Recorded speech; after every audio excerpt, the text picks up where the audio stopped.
Home minister గాని యాదగిరి గారు good morning అండి. ఇక్కడ ఓట్లు తీసుకునే పరిస్థితులు ఉంది. యాదగిరి గారు ఇప్పుడు మీరు టీఆర్ఎస్ కాదు బీఆర్ఎస్ జాతీయ స్థాయిలో ముందుకెళ్దామని చెప్పి చూస్తున్నారు. ఇప్పటికే ఏదైతే దక్షిణ రాష్ట్రాల్లో కొన్నట్లో జాతీయ అధ్యక్షులు నియమించారు, పోటీకి వెళ్దామంటున్నారు, కానీ బ్యాక్ స్టెప్ వేస్తున్నారు. ఇవన్నీ మనం చూసినవే. ఏదైతే పుష్కర్ సింగ్ ధామీ చేసినటువంటి కామెంట్ సంబంధించి యాజ్ ఎ బీఆర్ఎస్ పార్టీ ప్రతినిధిగా మీ యొక్క అభిప్రాయం ఏంటి?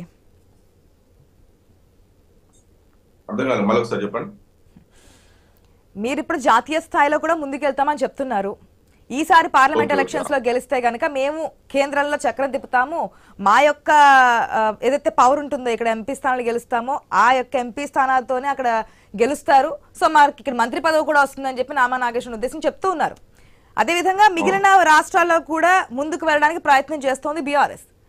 ఇదేదైతే మీరు ప్రయత్నాలు చేస్తున్న దక్షిణ రాష్ట్రాలని ప్రత్యేక దేశంగా చేస్తుంది కాంగ్రెస్ అధికారంలోకి వస్తే అంటూ కూడా పుష్కర్ సింగ్ ధామీ చేసినటువంటి కామెంట్స్.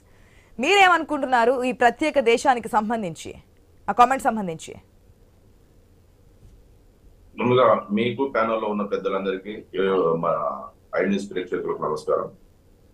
ఇప్పుడు కాంగ్రెస్ పార్టీ, బీజేపీ పార్టీ రేపు ఎవరు అధికారంలోకి వచ్చినా దేశ విచ్ఛిన్నత కోసం పోరాటం వాళ్ళు కొట్లాడతారని చెప్పేసి మేము కూడా ముందు నుంచి చెప్పే విషయం అదే.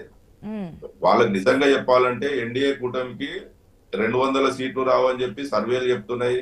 అదే విధంగా ఇండియా కూటమికి 40 సీట్ల కంటే ఎక్కువ రావని చెప్పేసి ఆ ఇండియా కూటమిలో ఉన్న వాళ్ళ అనుబంధ నాయకులే చెప్తున్నారు.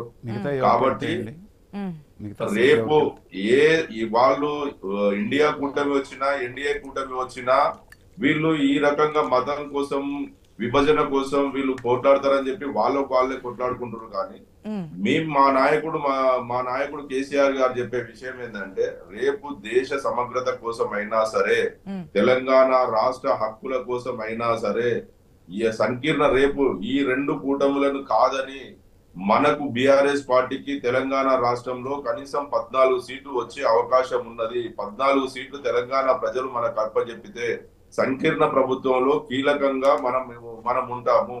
కేంద్ర మంత్రి పదవులలో కూడా మనకు కీలక మంత్రి పదవులు వస్తాయి. రాష్ట్ర హక్కులను సాధిస్తాము.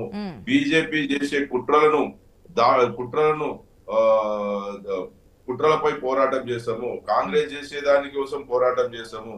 అందుకోసమే మత ప్రాతిపదికన గాని విభజన ప్రాతిపదికన గాని మనము ఈ తెలంగాణ రాష్ట్ర ప్రజలు మనకు సీట్లు ఇస్తే మనం అత్యధికంగా రేపు కేంద్రంలో మనమే కీలకం కాబోతామనే ఉద్దేశం. యాదగిరి గారు ఒక కామెంట్, ఒక ప్రశ్న క్లారిటీ ఇవ్వండి. ఐ థింక్ తెలంగాణ ప్రజల యొక్క ప్రశ్న కూడా అనుకుంటా చాలా మంది అడిగినటువంటి ప్రశ్న. ఒక పక్క మీరు ఎన్డీఏ కూటమికి సపోర్ట్ చేయట్లేదు, ఇండియా కూటమికి సపోర్ట్ చేయట్లేదు. ఎన్డీఏ కూటమికి సపోర్ట్ చేయని వాళ్ళు ఇండియా కూటమికి రండి అని చెప్పి పిలిచినప్పుడు మన పక్క రాష్ట్రం వైఎస్ఆర్సీపీ కూడా సపోర్ట్ చేస్తామని చెప్పలేదు, వెళ్ళలేదు. మీరు కూడా కాంగ్రెస్ పార్టీని విభేదించట్లేదు, మేము కలవట్లేదు అనే విధంగానే, అంటే అటు బీజేపీని విమర్శించట్లేదు, ఇటు కాంగ్రెస్ విమర్శించకుండా మేమైతే ఏ కూటమిలోనే జాయిన్ కావట్లేదు అని చెప్పి ముందుకెళ్ళున్నారు.